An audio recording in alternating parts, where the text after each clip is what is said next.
she said.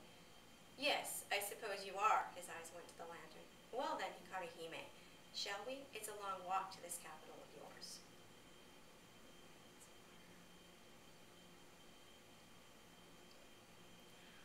When the lantern became too heavy, they would cease walking and shift its weight to the opposite hand. Hikari enjoyed these moments most, when Akihiro bent close and the light of her wish revealed the multitude of reds in his hair. The spires of the capital rose tall above their heads. As the golden glow spread across the eastern corner of the sky, daybreak brought colors with it, salmon, tangerine, and deep blue violet. Why do you carry the sword? She asked. It's a spirit blade, he replied. I hunt for Inari, those who have broken our laws, or others who would endanger humans. A sword can harm humans more easily than spirits. A sword is only as great as the threat as the one who holds it. Spirit blades remain wooden until they are told or sense a need to become metal. She glanced at him to find his expression serious. Impossible, she said. Hikari-hime, who walks this path by the light of a wish, cannot believe a wooden blade may become metal because one wills it so? Her name sent a flush through her, like stepping outside to find the autumn day had become too warm for her sweater. Such thoughts and images of a world without spires or empresses or wish lanterns crept into her mind as the light slowly crept across the sky. And this Inari, she asked, where does he dwell? The Inari I know is female. As for where she dwells, I've not been made privy to such details.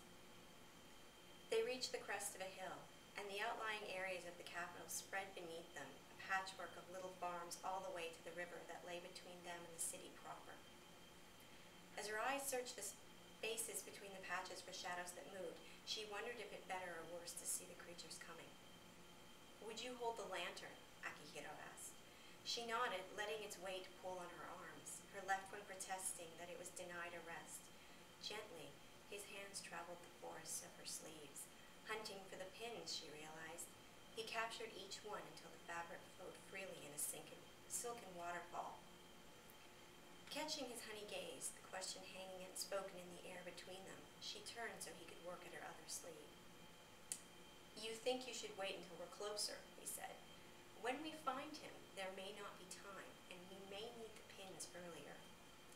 Embroidered wings hung from her arms, their hemmed feathers brushed her mid-calf and created stranger shadows with the lantern.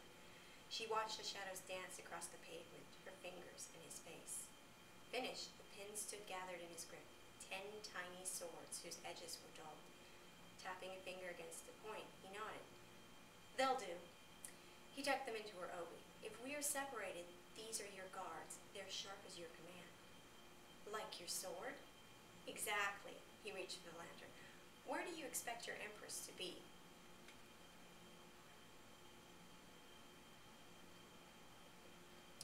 Within the twisted forest of crumbling towers and skyscraping spires, shadows dwelled in the spaces between structures where the spreading morning couldn't reach. She could feel the weight of their sightless gazes piercing her protective bow to press between her shoulder blades, hungry for the lantern, plotting how to take it from her. So long as Akihiro matched her stride for stride, the shadowkin withdrew. Fearing his sword, she suspected, which hung clearly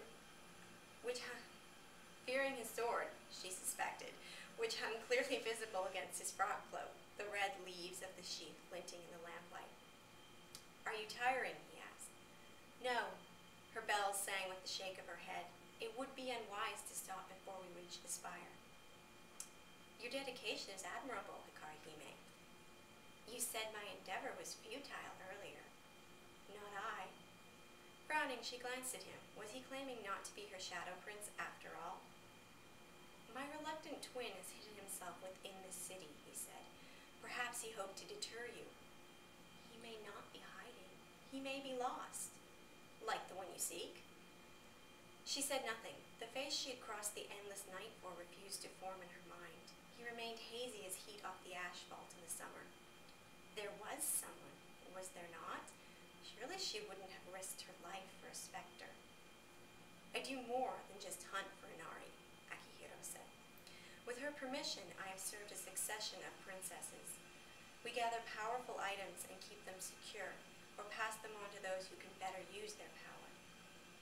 They crossed beneath a vine and twisted arch, the cracked glass of the street lamps clouded over with dust and chlorophyll.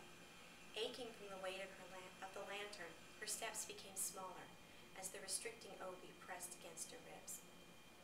"We should stop," he said. Her bells rang again. "I will be fine." Honey eyes rested on her face for a moment, his golden doubts in their depths. "Take my thoughts from the discomfort.